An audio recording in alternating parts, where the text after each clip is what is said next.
Helo, shwmae a chroeso nôl I ddydd Mercher Cymraeg. Hello, shwmae and welcome back to Welsh Wednesdays. Last week, we learned how to greet our colleagues, ask them about their weekend and offer them a drink. Let's see what we've got this week. Wyt ti ar gael am sgwrs? Are you available for a chat? Unwaith eto. One more time.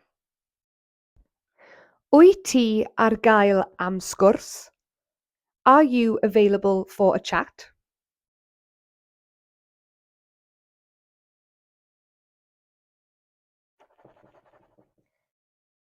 Ga I fenthyg pen, please?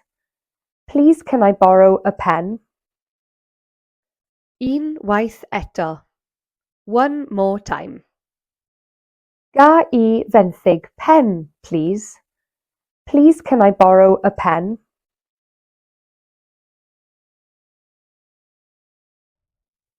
Give these phrases a go with your colleagues this week and come back next week for part 3 of Welsh Wednesdays. Gwelch chi wythnos nesaf!